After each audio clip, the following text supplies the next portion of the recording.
No, तुम समझ नहीं रहे हो।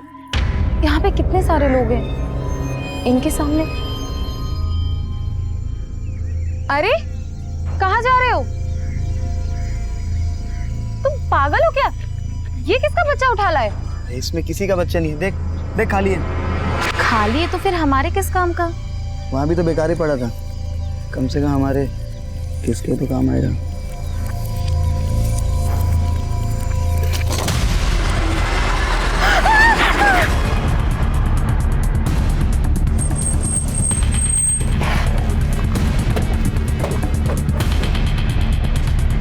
पीछे हटिए आप लोग।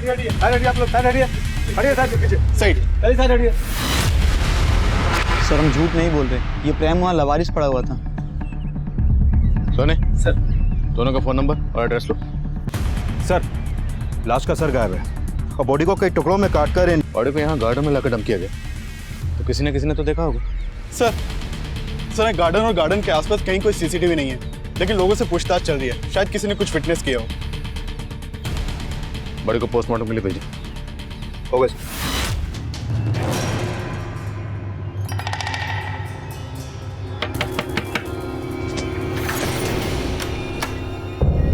नमस्ते भाई साहब, ये ना बच्चों के कपड़े हैं जी, एक से एक वैरायटी है जी मेरे पास, देखो आप। नहीं हमें नहीं चाहिए। अरे भाई साहब एक ले लो ना, सुबह से ना बौनी तक नहीं हुई है जी मेरी, देखो तो सही कितने सोने कपड़े हैं। ये बच्चों के कपड़े बेच रही, देखो कुछ चाहिए था तुम्हें? ये ना मेरे पास बच्चों के कपड़े हैं जी, एक से एक वैरायटी है, देखो ये तो गुड़िया पे बहुत ही फबेगा जी, कितनी प्यारी बच्ची है। और प्राइस क्या है? अरे आप प्राइस की टेंशन ना लो जी, एक काम करो आस पड़ोस वालों को भी बुला लो, ज्यादा लोग लेंगे ना तो दाम कम कर देना है मैंने।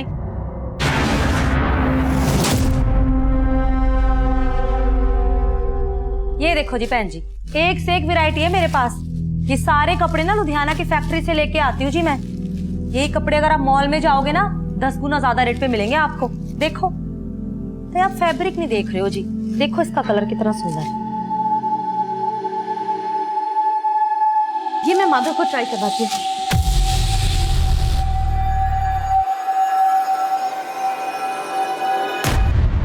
बेटा मैं रोटी और ला रहा हूँ। अरे परमिला भाभी, आपने तो पूरा मार्केट लगा दिया आज। अरे बहन जी तुसी भी देखो ना कितने सोने सोने पीस है, ये देखो। हाँ।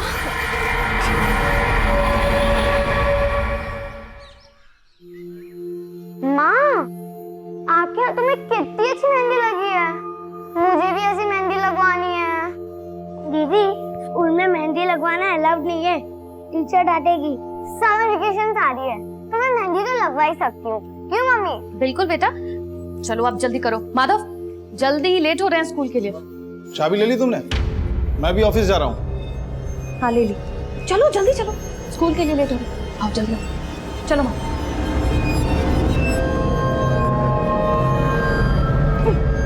आराम से।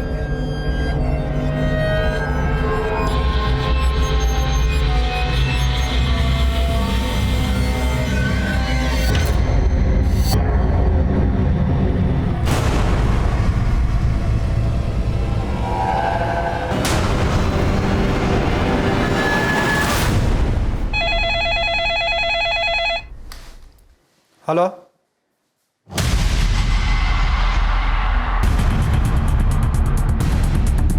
चेक करो। सर, वो लावारिस बैग पड़ा देखा तो यहाँ के लोगों ने कंट्रोल रूम में फोन किया। हमने चेक किया तो देखा ये बैग लाश के टुकड़ों से भरा पड़ा है। सर ये देखिए, हाथों में मेहंदी लगी है, पक्का ये लाश किसी औरत की है। लेकिन सर इसका सर गायब है। 3 महीने पहले हमें प्रेम में जिस औरत की कटी हुई लाश मिली थी उसका भी सर गायब था। सर मॉडस ऑपरेंडी सेम है, लेकिन हम उस औरत की पहचान पता नहीं कर पाए थे। और यहाँ भी क्रिमिनल ने इस औरत की पहचान पता करने का कोई क्लू नहीं छोड़ा।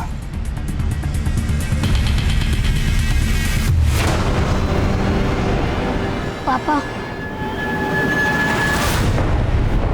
पापा बोलो ना, मम्मी कब आएगी? आ जाएंगी बेटा, जल्दी आ जाएंगी।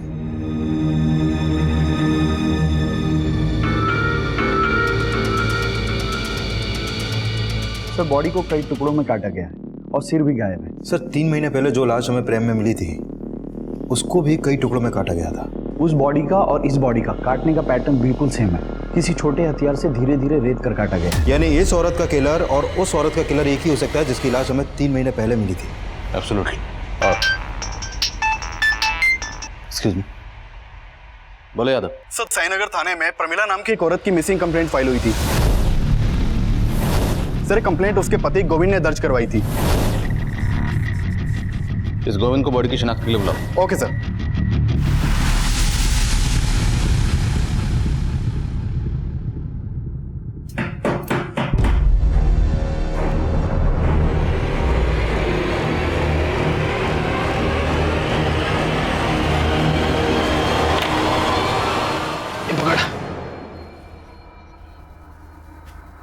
लुधियाना से तो तू कल ही निकल गया था और तू अब घर आया है। कहाँ पर था इतनी देर से? था कुछ काम। क्या काम था?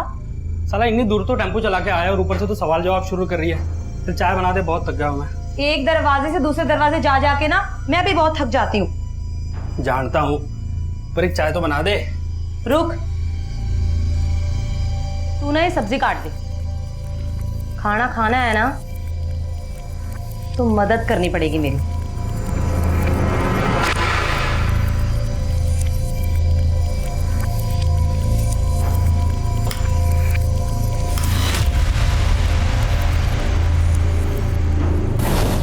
तुम्हें कितनी अच्छी मेहंदी लगी है। मुझे भी ऐसी मेहंदी लगवानी है।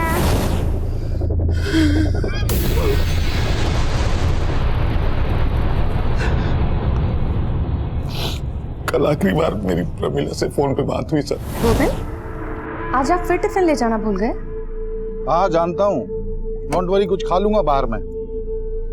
वैसे बनाया क्या तुमने? मटर पनीर। लेकिन आप क्यों पूछ रहे हैं? आप तो वैसे भी बाहर खाने वाले हैं। अरे तो रात को घर पे आके खा सकता हूँ ना। अच्छा गोविंद, वो बच्चों के स्कूल से आने का टाइम हो गया तो मैं फोन रखती हूँ, उन्हें लेने जाना है। सर, फिर मुझे पता चला कि प्रमिला बच्चों को लेने पहुंची नहीं थी। बच्चे वहां वेट करते रहे। फिर किसी पड़ोसी ने देखा तो वो बच्चों को लेके घर आए सर। वो घर आए तो देखा कि वहां ताला लगा हुआ है। अंदर तो मम्मी दिख ही नहीं रही है आंटी। फोन की बेल तो जा रही है। आंटी, फोन की आवाज तो अंदर से आ रही है। तो प्रमिला फोन अंदर रख के कहाँ चली गई? एक काम करते हैं, प्रमिला के हस्बैंड को फोन करके उसे इन्फॉर्म करते हैं। फिर मैं घर आया, कुछ समझ नहीं आ रहा था सर। प्रमिला अचानक से।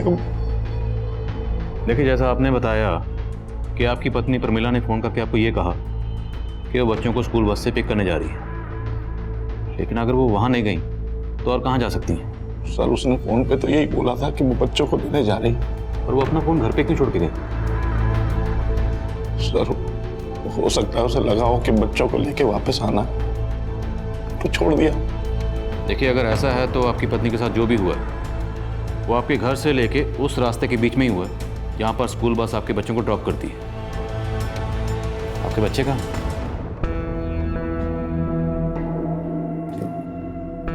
अरे, आप लोग खाना क्यों नहीं खा रहे हो?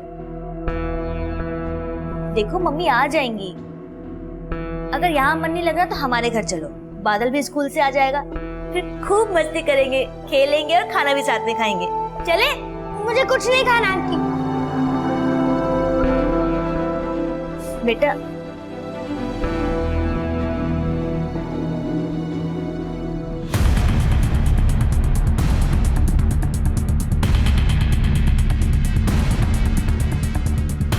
सर, मैंने उस दिन दोपहर को प्रमिला को देखा था, वो कहीं बाहर जा रही थी।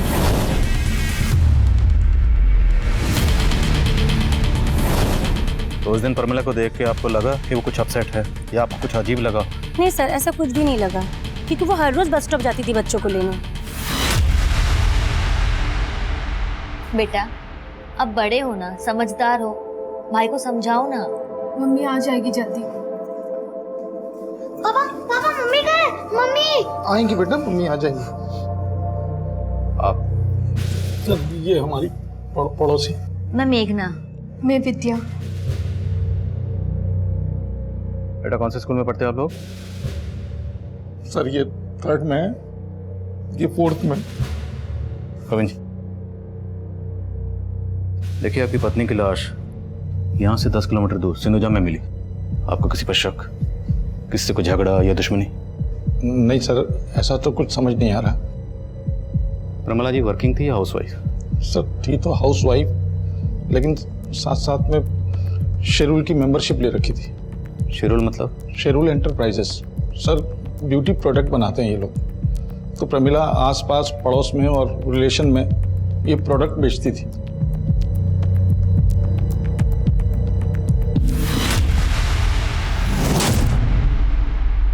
सर, हमने प्रमिला के आस पड़ोस में कई लोगों से बात की। उनसे प्रमिला के पति गोविंद के एक अफेयर के बारे में पता चला। अफेयर? हाँ सर, एक्चुअली प्रमिला के पड़ोस में एक विद्या नाम की औरत भी रहती है। सर, ये विद्या अभी 4 महीने पहले ही अपने पति के साथ वहां पर शिफ्ट हुई थी। इसका पति ऑफिस टूर पे ज्यादातर बाहर ही रहता है सर, और इस गोविंद का इस विद्या के घर में काफी आना जाना है। सर गोविंद और विद्या का पक्का अफेयर था, तभी तो प्रमिला को शक था गोविंद पर। शक? सिर्फ शक ही नहीं था सर, गोविंद और प्रमिला का तो आए दिन इसी बात पर झगड़ा होता रहता था। और सर, प्रमिला के दोनों बच्चों को बस स्टैंड से विद्या ही घर लेकर आई। और विद्या का गोविंद से अफेयर है।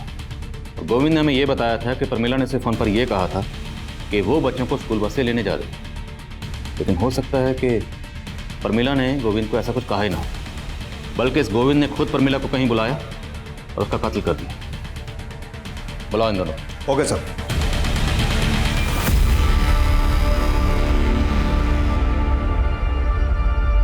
गोविंद जी, आपको हमारे साथ थाने चलना होगा, और विद्या जी आपको भी। मुझे क्यों? थाने चलिए, बताते हैं।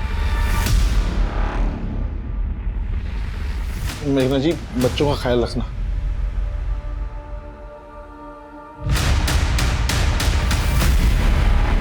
सर आप बेवजह हम पे शक कर रहे हैं सर। हम शक नहीं कर रहे, बल्कि हम तो मान रहे हैं कि तुम दोनों ने प्रमिला का मर्डर किया। नहीं सर, हम दोनों ने ऐसा कुछ नहीं किया है। अच्छा, इसके बच्चों को स्कूल बस से लेने तुम ही गई थी ना? हाँ सर। अब तुम बोलो, प्रमिला को कहाँ बुलाया और कहाँ उसका मर्डर किया? सर ये क्या कह रहे हैं आप सर?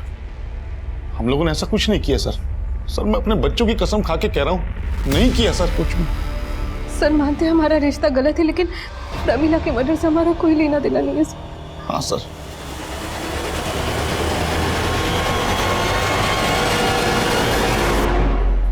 इस बार बिल्कुल रद्दी माल लेकर आया तो लुधियाना से, कोई माल खरीदने को तैयार नहीं हो रहा। ऐसा करेगा ना तो धंधा चौपट हो जाना है अपना। हाँ, घूर क्या रहा है? मारेगा मुझे? आराम से। आजकल ना बहुत गुस्सा आने लग गया तुझे। ठीक से रख सामान, काम में दिमाग लगता नहीं है तेरा बस।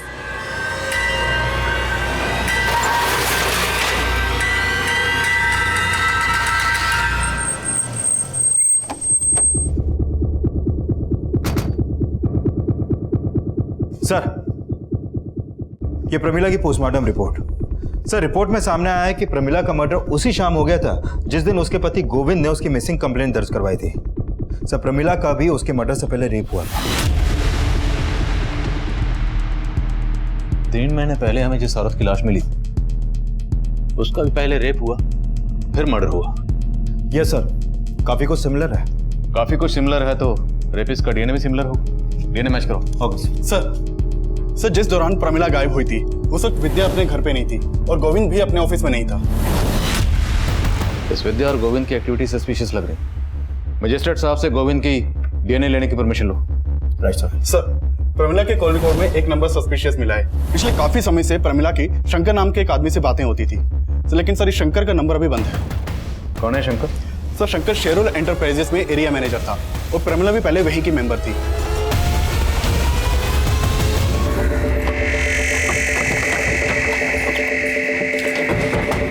यस सर, शंकर पहले हमारी कंपनी में था, उसी ने प्रमिला को हमारी कंपनी में इंट्रोड्यूस किया था। पर सर बाद में प्रमिला ने उसकी कंप्लेंट की सर। कैसी कंप्लेंट? शेरूल एंटरप्राइजेस का जो प्रोडक्ट इस बार मेरे बनाए हुए मेंबर्स को अलॉट हुआ है वो नकली है। ये आपसे किसने कहा?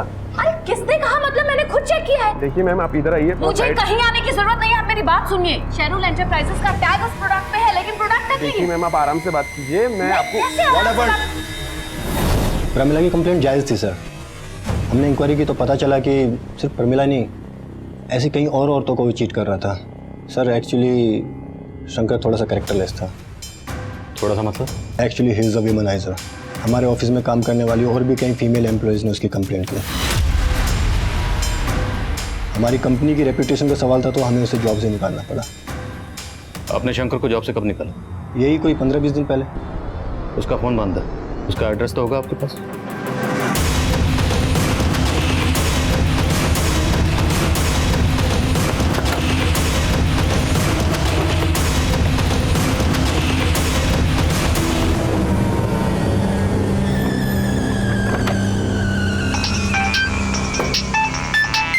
हाँ विकास। सर शंकर के घर में ताला लगा है। आसपास में पूछा लेकिन किसी को भी नहीं मालूम कि इस वक्त कहाँ है वो। अब गोविंद और विद्या के अलावा ये शंकर भी हमारा सस्पेक्ट है।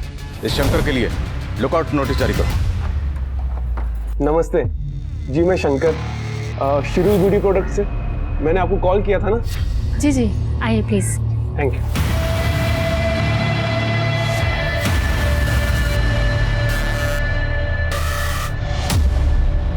चाय कॉफी कुछ? नहीं शुक्रिया, आप आइए ना, बैठिए। 2 मिनट में मैं आपको स्कीम समझा दूंगा। आइए, पहले ना आप मेरी स्कीम सुन लीजिए। और बस थोड़ी सी इन्वेस्टमेंट है और आप घर बैठे बहुत पैसे कमा सकती है। पर कैसे? बहुत ही सिंपल है मैम। जैसे ही आप हमारी कंपनी की मेंबरशिप लेंगी तो आपको एक ऐसी प्रोडक्ट किट दी जाएगी और आप अपनी ही तरह बाकी लोगों को भी ये प्रोडक्ट बेच के अच्छे पैसे कमा सकोगी। और हाँ मैम, हमारे कंपनी से आपको अच्छे बेनिफिट्स भी मिलेंगे और अच्छी मार्जिन भी मिलेगी।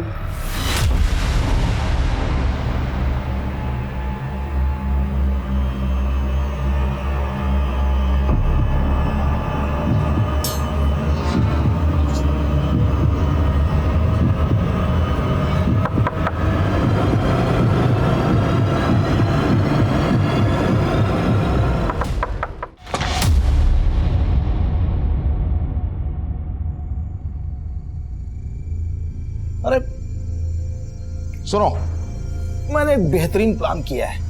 समर वेकेशन पे तुम दोनों को लेके शिमला चल रहे हैं घूमने, ठीक है? सबसे पहले खाना खाते हैं, खाना खाते खाते प्लान करते हैं। आ जाओ। पर पापा, मम्मी तो है ही नहीं, वो कब आएंगे? मम्मी आ जाएंगी बेटा, उससे पहले आ जाएंगी ना। झूठ बोल रहे हो आप, अब वो नहीं आएंगी क्योंकि आपने उनको मार डाला है। क्या बोल रही हो तुम? किसने कहा तुमसे ये? सब यही कहते हैं कि आपने और विद्या आंटी ने मिलकर मम्मी को मार डाला। झूठ बोलते हैं सब बेटा, ऐसा कुछ नहीं किया। आप झूठ बोल रहे हो। अब आप हम दोनों को भी मार डालोगे ना? बेटा ऐसा मत बोलो। मुझे ऐसे बात नहीं करनी। चल माधव।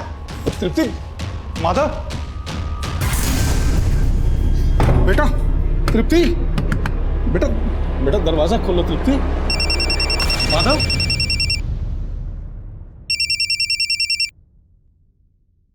हेलो। हेलो गोविंद, तुषार बोल रहा था। मेघना माधव और तृप्ति के साथ है क्या? नहीं तो यहाँ तो नहीं है मेघना। पता नहीं कहाँ चली गई। उसकी शॉप भी बंद है, फोन भी नहीं लग रहा उसका। गोविंद, मैं माधव को थोड़ी देर तुम्हारे यहाँ छोड़ दूं क्या? मैं उसकी मम्मी को ढूंढ लूंगा जब तक। हाँ छोड़ दो।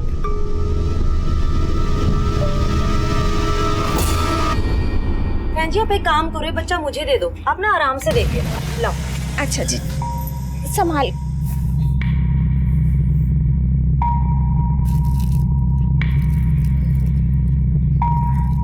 डिजाइन कुछ खास नहीं है, आपके पास कोई और कलेक्शन है?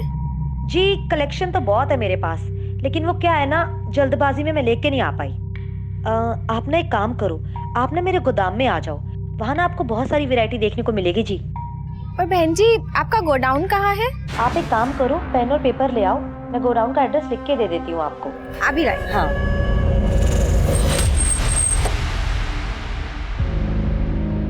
सर, साईनगर थाने में जहाँ पर प्रमिला की मिसिंग कंप्लेंट फाइल हुई थी, वहाँ से एक इन्फॉर्मेशन आई है। उसी थाने में प्रमिला के मोहल्ले की एक और औरत की मिसिंग कंप्लेंट दर्ज की गई है।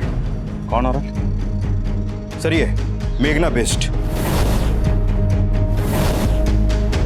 सर इस मेघना का प्रमिला के घर में काफी आना जाना था और ये कंप्लेंट मेघना के पति ने दर्ज करवाई है। सर साईनगर पुलिस को मालूम था कि हम प्रमिला मर्डर केस में उसके पति गोविंद पर शक कर रहे हैं, इसलिए उन्होंने हमें ये अपडेट दिया।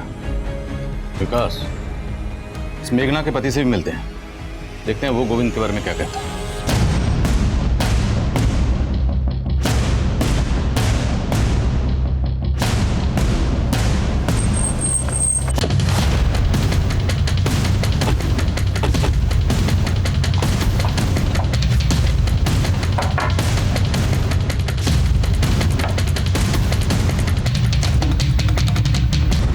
सर, साईनगर थाने की पुलिस भी मुझसे विद्या और गोविंद के बारे में पूछ रही थी, क्योंकि उनको डाउट था कि प्रमिला के मर्डर में उन दोनों का हाथ हो सकता है। लेकिन मेरी बीवी को लगता था कि प्रमिला के मर्डर में गोविंद और विद्या नहीं हो सकते।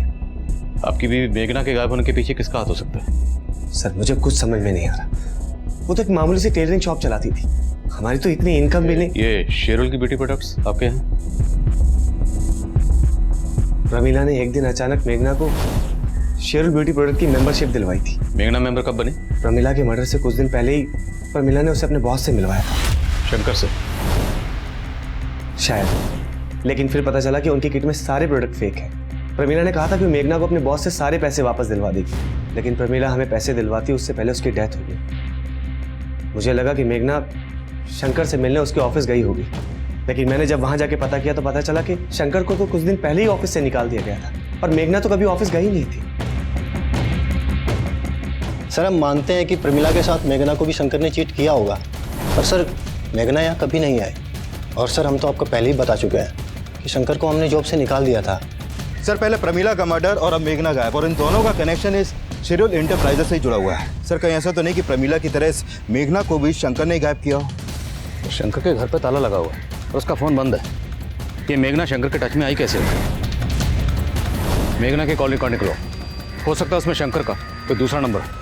मंजू तब तक हमारे लिए एक अनजान लाश थी, और प्रमिला मर्डर केस का मंजू के केस से कोई ताल्लुक था या नहीं, ये तब हम श्योर नहीं थे। और प्रमिला मर्डर केस में हमें उसके हस्बैंड गोविंद का मोटिव नजर आ रहा था, और शंकर भी प्राइम सस्पेक्ट बन के सामने आया था। और अब मेघना मिसिंग केस भी मेघना मर्डर केस में तब्दील होने वाला था।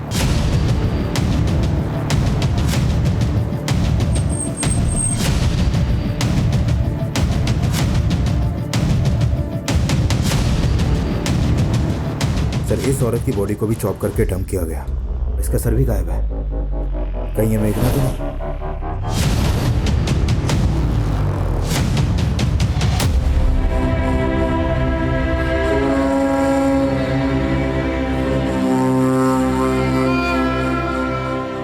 तीनों मर्डर्स में मॉडस ऑपरेंडी सेम है, तो कातिल भी सेम ही होगा। प्रमिला और मेघना के मर्डर्स में ये शंकर कॉमन, तो पूरे चांसेस हैं कि जिस औरत की लाश हमें 3 महीने पहले भी इस प्राइम में मिली थी, उसका कातिल भी यही शंकर होगा। सर, शंकर का नेटिव एड्रेस कानपुर का है, वहाँ इसके पेरेंट्स रहते हैं, लेकिन ये काफी टाइम से कानपुर गए नहीं। लेकिन कानपुर पुलिस की इसके पेरेंट्स पे नजर है। इस शंकर का मिलना बहुत जरूरी है, इससे पहले कि किसी और औरत को अपना टारगेट बनाए। We have to catch him. Right sir. तुम बहुत मजाकिया हो। वैसे मुझे तुम्हारी स्किन पसंद है। और मैं क्या? अरे मजाक कर रहा था यार। वैसे अब तुम घर बैठे लाखों कमा सकती हो, क्योंकि अब तुम हमारी स्पेशल मेंबर भी बन गई हो। और स्पेशल मेंबर के लिए स्पेशल गिफ्ट। गिफ्ट? मेरे लिए?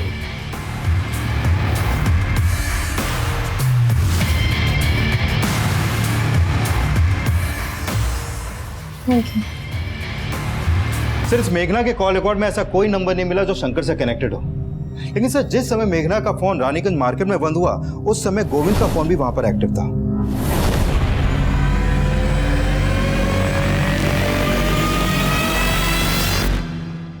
दीदी, पापा झूठ नहीं बोल रहे, वो हमसे बहुत प्यार करते हैं। और अब बिना वजह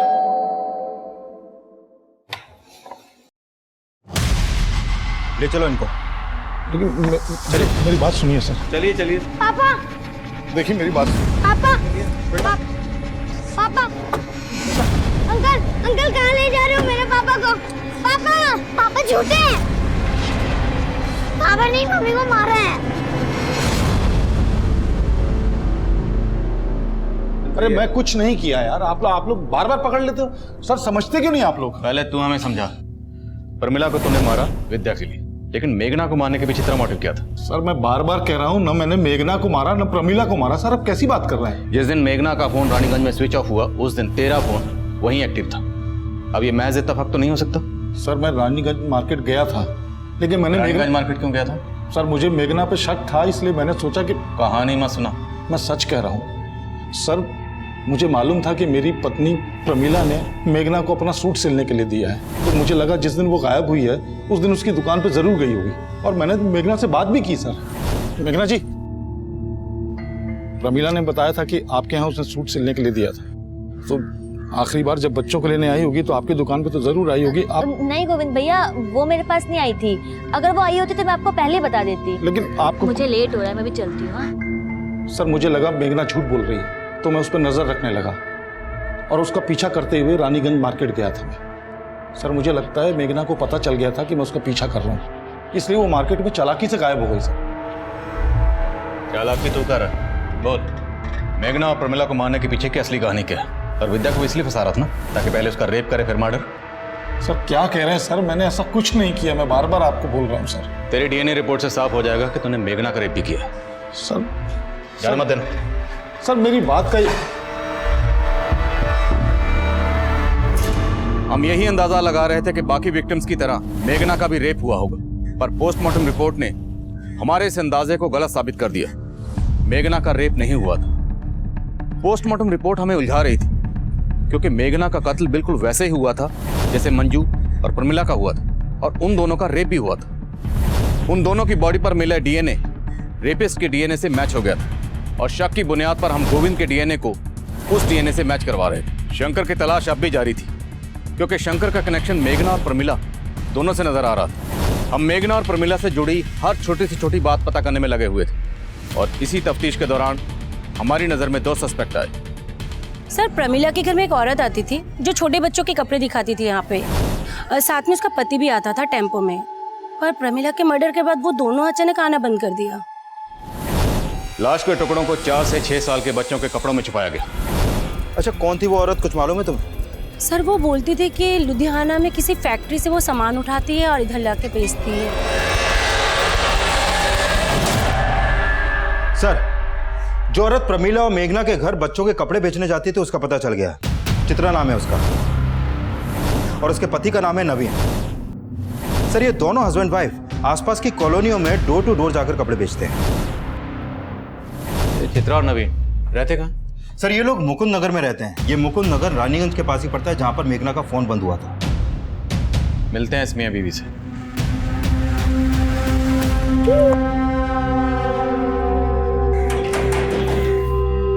जी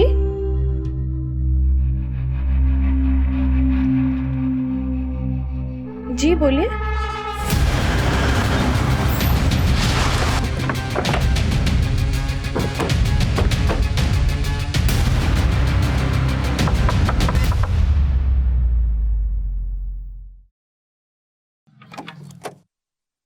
चित्रा जी चेक करो सब्जेक्ट। अरे कोई भी गाना छोड़ना सर, ये सब आप लोग क्या कर रहे हैं? मिलेगा, चेक कर। अरे मेरे घर में इस तरीके से छानबीन क्यों कर रहे हैं सर? अभी पता चलेगा। सुना तो डोर टू डोर जाकर डिलीवरी नहीं करती, कस्टमर को अपने डोर तक भी बुलाती। कितनी औरतों को बुलाया अभी तक? सर ये आप क्या कह रहे हैं, मुझे कुछ समझ में नहीं आ रहा है। सब समझ में आ जाएगा। ये कपड़े तो नहीं बेचे हैं? नहीं सर, ये कपड़े मैंने किसी को नहीं बेचे जी। अच्छा, तब तो तू इस आदमी को भी नहीं जानती होगी। नहीं सर, मैं इस आदमी को भी नहीं जानती। तेरा पति कहाँ है? जी वो तो लुधियाना गया हुआ है। झूठ बोलती है? मैडम जी मैं झूठ नहीं बोल रही हूँ, सच बोल रही तेरे हूँ। पति का फोन नंबर और टेम्पो का नंबर बोल। ठीक है सर जी। सर चित्रा के पति नवीन का नंबर अभी रानीगंज में एक्टिव है। और उसकी बीवी बोली थी वो लुधियाना गया। उसके फोन की एग्जैक्ट लोकेशन ट्रैक करने के लिए कहो और बोलो तुरंत मेरे फोन पे भेजें। सर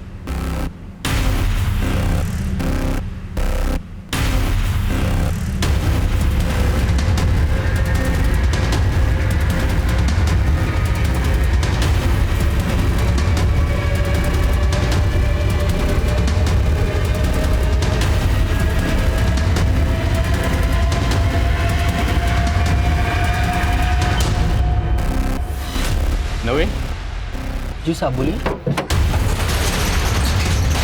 ये देखिए सर,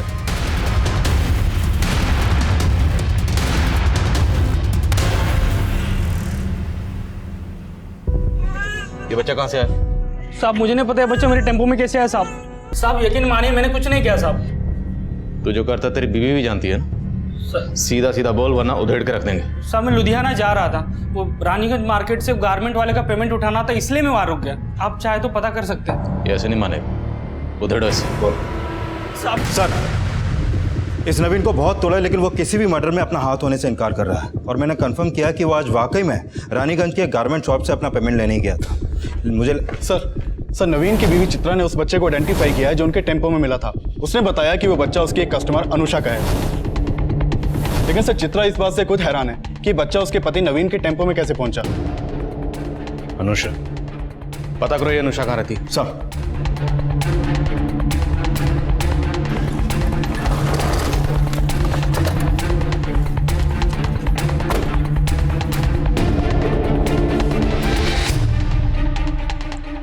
सर, अनुषा विधवा है, यहाँ अपने बच्चे के साथ अकेली रहती है। अच्छा, कहाँ गई है ये अभी, कुछ मालूम है तुम्हें? 3-4 घंटे पहले मैंने उसे किसी आदमी के साथ जाते देखा था। कौन था वो आदमी, जानती हो उसे? चेहरा तो याद नहीं, पर उसे देखकर लग नहीं रहा था कि उसे कोई जबरदस्ती ले जा रहा है। वो खुद उस आदमी के साथ गई थी। अच्छा, इस अनुषा का नंबर है तुम्हारे पास?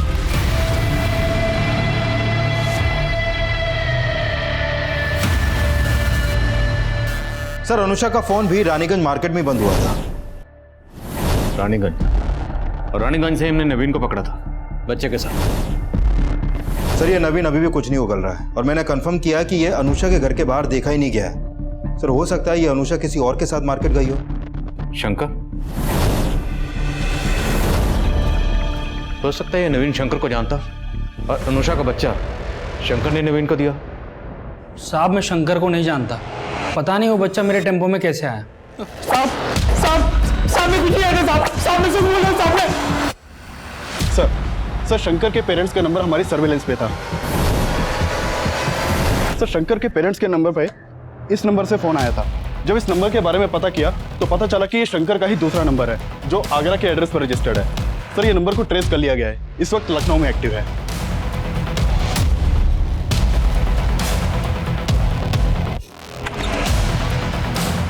शंकर का क्या बात है सर? क्या करो? अरे बात क्या है? अंदर चेक करो, सब जगह चेक करो। क्या कर रहे हैं ये? मानता हूँ कि मैंने कई औरतों को चीट किया है और प्रमिला जैसी कई औरतों को मुझसे प्रॉब्लम भी थी सर, लेकिन मैंने मर्डर नहीं किया सर। तो फिर इतने दिनों से गायब क्यों था? सर, मैंने फ्रॉड किया था इसलिए गायब हो गया था। ये ऐसे नहीं मानेगा, प्लीज कंटिन्यू। बोल।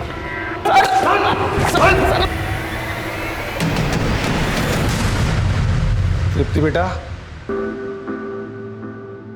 चुपचाप क्यों बैठी हो? पापा ने आज तुम्हारे लिए सरप्राइज प्लान किया है। तुम चाहती थी ना कि तुम भी मम्मी की तरह मेहंदी लगाओ। देखो क्या लाया हूं तुम्हारे लिए, ये देखो। और इतनी प्रैक्टिस की है तुम्हारे लिए कि अब तुम्हें भी मम्मी की तरह बिल्कुल राज। पापा, दीदी आप पर ट्रस्ट नहीं करती, मैं करता हूँ ना। आप मुझे मेहंदी लगा दो। मेहंदी लगाने के बाद पापा मम्मी की तरह तेरी भी हाथ काट देंगे। तृप्ति, दरवाजा खोलो। तृप्ति। सर, जिस दौरान अनुषा का फोन रानीगंज मार्केट में बंद हुआ उस समय शंकर रानीगंज में था ही नहीं, और ये भी नवीन की तरह बार बार यही बोल रहा है कि इसका किसी भी मर्डर में हाथ नहीं है। और सर, नवीन और चित्रा के घर में भी ऐसा कोई क्लू नहीं मिला है जिससे लगे कि वहां पर कोई मर्डर हुआ है। मेघना का फोन भी रानीगंज में ही बंद हुआ था और उसकी लाश मिली। अनुषा का फोन भी रानीगंज में ही बंद हुआ, अनुषा गायब होगी और इसका बच्चा हमें मिला रानीगंज में ही, नवीन के टेम्पो में। और जिस पार्क में हमें औरत की कटी हुई लाश प्रेम में मिली थी वो पार्क भी रानीगंज में ही है। और प्रमिला जाने से पहले अपना फोन घर पर छोड़ के गई थी, तो हो सकता है शायद प्रमिला भी रानीगंज में कहीं गई हो। मतलब रानीगंज में ऐसा कोई ठिकाना है जहां पर्पसली इन औरतों को पहले बुलाया जाता है, फिर रेप किया जाता है और उसके बाद उनका मर्डर। पर सर, रानीगंज काफी बड़ा एरिया है, वो कहाँ जाती थी ये पता करना आसान नहीं होगा। पर पता करना तो है ना। रानीगंज में जहां जहां सीसीटीवी है सब जगह की सीसीटीवी फुटेज निकालो, उसे खंगालो, खासकर उस वक्त की जब हमें इस औरत की कटी हुई लाश वहां मिली थी। हो सकता है इससे हमें इस औरत की पहचान मिले और हम कातिल तक पहुंच जाए। हम अब भी ऐसी कई कोशिशें कर रहे थे जिनको अंजाम तक पहुंचाना आसान नहीं था, लेकिन इन कोशिशों के कुछ नतीजे हमारी टीम का हौसला बढ़ा रहे थे। सर, आपका अंदाजा बिल्कुल सही था। प्रमिला की हत्या वाले दिन वो रानीगंज मार्केट के एक सीसीटीवी में कैप्चर हुई थी और मेघना उसी मार्केट के दूसरे सीसीटीवी में। ये देखिए। लेकिन इसके बाद ये लोग कहाँ गए होंगे इसका पता नहीं चल पाया। रानीगंज में उस क्राइम सीन तक पहुंचने के लिए अभी हमें और हाथ पैर मारने थे। और जब हमने रानीगंज का 3 महीने पुराना डंप डाटा स्टडी किया तो हमें उस मंजू की पहचान भी मिल गई जिसका कत्ल 3 महीने पहले हुआ था। सर हमने रानीगंज मार्केट का 3 महीने पहले का डंप डेटा स्टडी किया। उसमें 5 नंबर ऐसे मिले जो अभी बंद है, जिसमें से 4 नंबर मेल के नाम पे रजिस्टर्ड है और 1 नंबर इस मंजू शर्मा के नाम पे रजिस्टर्ड है। सर इस मंजू की उम्र लगभग 26 साल की है और जिस औरत की लाश हमें 3 महीने पहले मिली थी उसकी उम्र भी 25 से 28 साल के बीच की थी। पर ये नंबर तो मथुरा के एड्रेस पर रजिस्टर्ड है। राइट सर, लेकिन इस मंजू का लखनऊ में भी आना जाना था और सर मेघना के कॉल रिकॉर्ड में भी मंजू का नंबर मिला है। मेघना तुषार की बीवी? हाँ सर, और ये भी पता चला है कि तुषार ने एक गोडाउन रेंट पे ले रखा है जो रानीगंज में है। ये वहाँ का एड्रेस है सर।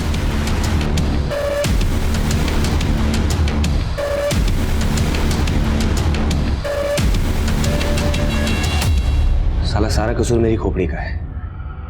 सेक्स के सिवाय मुझे कुछ दिखता ही नहीं। बागपत में इसी आदत ने 2 औरतों को मरवा दिया था मुझसे। मेघना को मुझ पे शक होने लगा तो मैंने उसे ऐसा घुमाया कि वो मुझ पे विश्वास करने लगी और मेरे साथ यहाँ लखनऊ शिफ्ट हो गई। यहाँ आकर उसने सिलाई की दुकान खोली और रानीगंज में एक गोडाउन भी ले लिया। मंजू मेघना की कजन थी और जब मंजू यहाँ से मथुरा वापस लौट रही थी तो वो मेरा पहला टारगेट बनी। आओ बैठो, मैं छोड़ दूँ। मुझे सिर्फ 2 मिनट का काम है, फिर मैं तुम्हें बस स्टॉप पे छोड़ दूंगा। ठीक है। एक काम करो ना, तुम भी अंदर ही आ जाओ। उस दिन मैं पार्क के पीछे वाले तालाब में मंजू की लाश को फेंकने जा रहा, लेकिन पार्क में एंटी रोमियो स्क्वाड का छापा पड़ा था, इसीलिए मैं डर के प्रेम पार्क में छोड़ के चला गया था। तो फिर मंजू के बाद प्रमिला? तुषार भैया, मेघना? प्रमिला, मेघना तो रानीगंज गई है। रानीगंज? रानीगंज में हमारा एक गोडाउन है, तुम्हारा सूट भी शायद वहीं सिल के रखा हो। मैं आपको एड्रेस दे देता हूँ।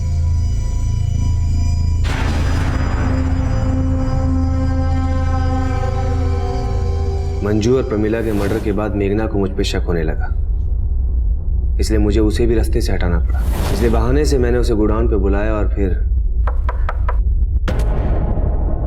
मेघना के मर्डर के बाद मैं डर गया था कि मैं फंस जाऊंगा, इसलिए खुद को बचाने के लिए मैंने एक तरफ शंकर का नाम लिया, दूसरी तरफ मैं नवीन और चित्रा के लिए गड्ढे खोद रहा था, क्योंकि पहले भी मैंने उन्हें रानीगंज में देखा था।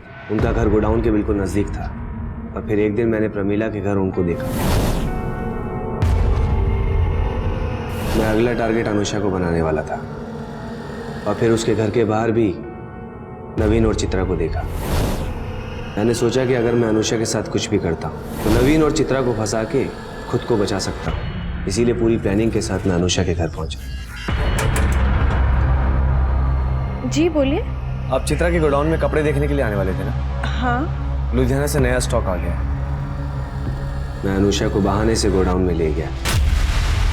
तुषार एक के बाद एक जुर्म किए जा रहा था और हैरान करने वाली बात यह थी कि तुषार की पत्नी मेघना को अपने पति के इन जुर्मों की हर मोड़ पर दस्तक मिल रही थी, लेकिन उसने इस दस्तक को नजरअंदाज किया।